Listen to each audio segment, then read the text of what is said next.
Oh, hello. How can I help you? Ah, you're a member of the Norivale family.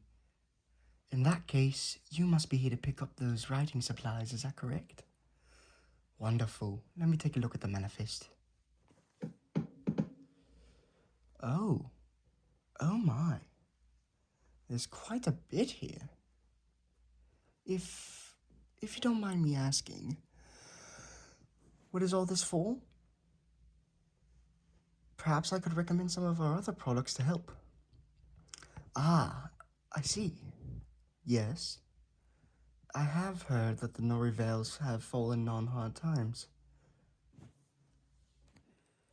I must say, it speaks volumes for your family's character that you haven't let that trickle down to us ordinary folk. So this is how all to help you reorganize your financial records to see if you can find wasted expenses? Well, that's quite sensible. Well, that's quite sensible. If there's anything we can do to help, please do let us know. Although in the meantime, I may have to ask for your help first. Oh, no, nothing like that.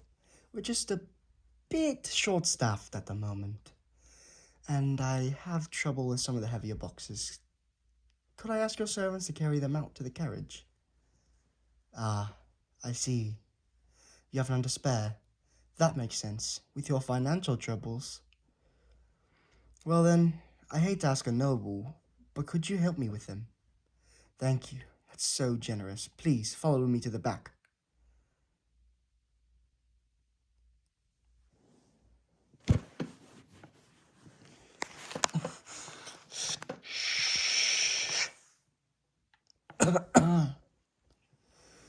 Stay quiet. I'll knock you out if I have to. Ah, you recognize me just by the sound of my voice, then? I must have made quite the impression of you. I suppose that was bound to happen. You don't easily forget the voice of someone who held a knife to your throat. I'm glad I decided to disguise it. What do you think of the disguise? I guess it was good enough to fool you. Oh, please, it's not even my best work. One time I had to disguise myself as a little child. Now that one was a challenge. Ask for why I'm posting as a storekeeper. Well, there are a few reasons. The first reason is that I wanted to let you know that I'm still keeping an eye on you. You've done well not to tell anyone about our meeting, but you're starting to get a little bold with your questions about the Blancott family. Never forget, you mustn't let anyone realize that you and I are affiliated. Not unless you join the Binnecotts. Well, of course, I could have just snuck into your room again and to talk to you all about this. If I were some rank amateur, any decent assassin won't ever use the same approach twice. It's a good way to get caught. I doubt you would set any kind of trap for me.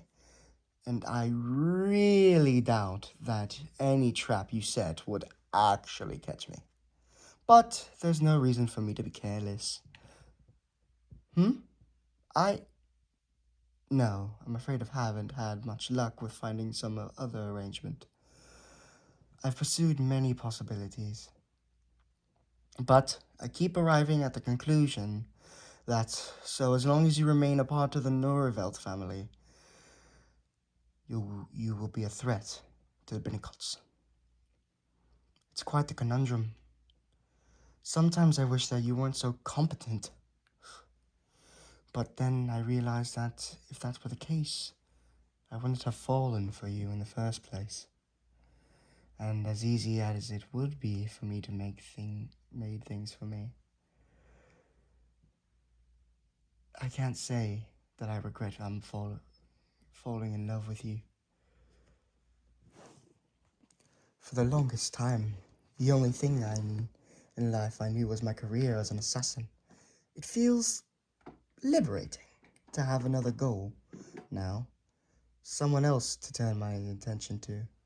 Or something else to turn my attention to. I haven't given up yet, of course.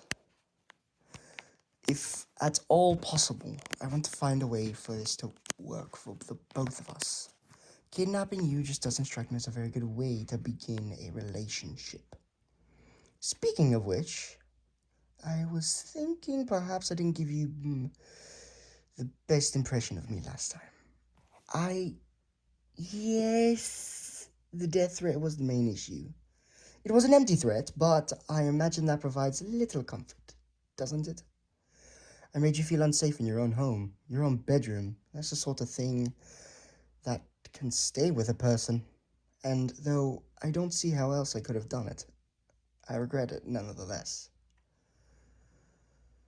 But aside from threatening you, I feel like I've only presented one side to you, my professional side. I just want you to know that while I am an assassin, I'm not just an assassin. I have other aspects to my personality. I'll confess, even at the best of times, I'm not always especially expressive. When you make a living by killing, you start to feel a bit numb to things. But still, I do like to laugh from time to time, and I have my own pastimes. So, although I'm still looking for solutions, I would like to have a chance to show you a slightly more personable side of me. Perhaps I can successfully woo you, and you'll decide to come over to my side willingly. That would solve everyone's problems all at once. Yes, I suppose I am. I'm asking you out on a date. I'm fairly confident that if I'm given the opportunity to show you what I can bring to a relationship, you'll find yourself drawn to me, as I am to you.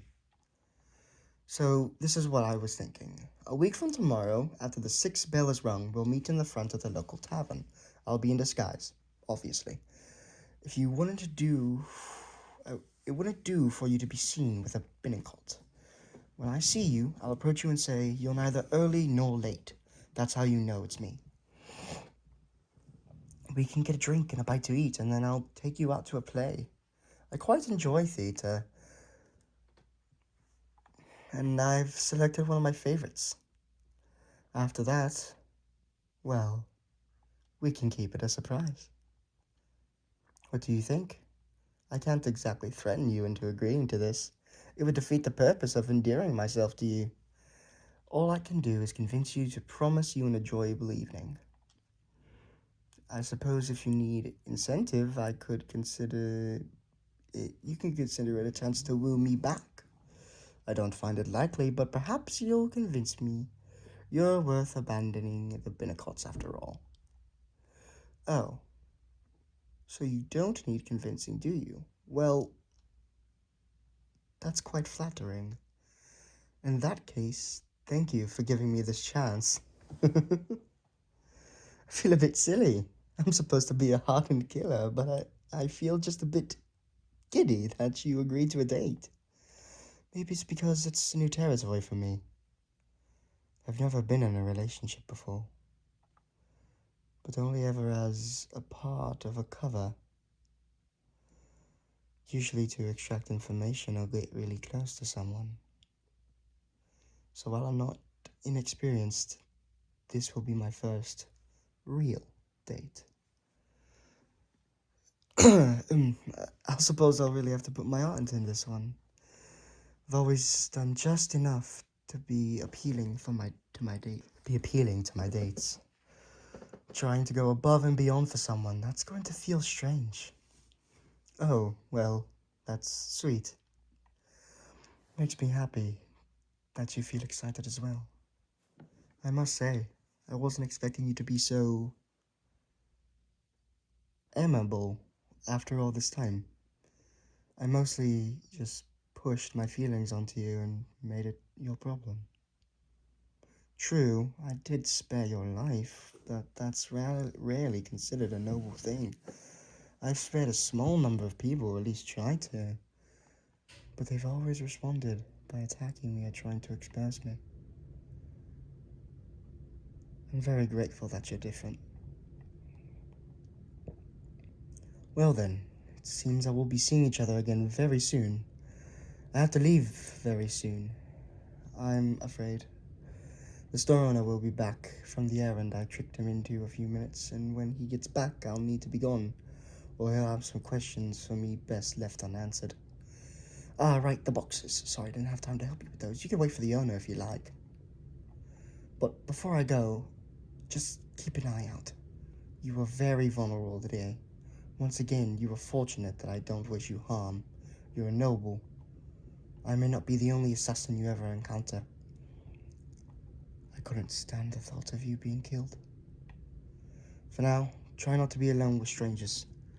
If you really can't spare servants, then find a friend or a family member to stick with you. Then, take care. I can't wait for our date.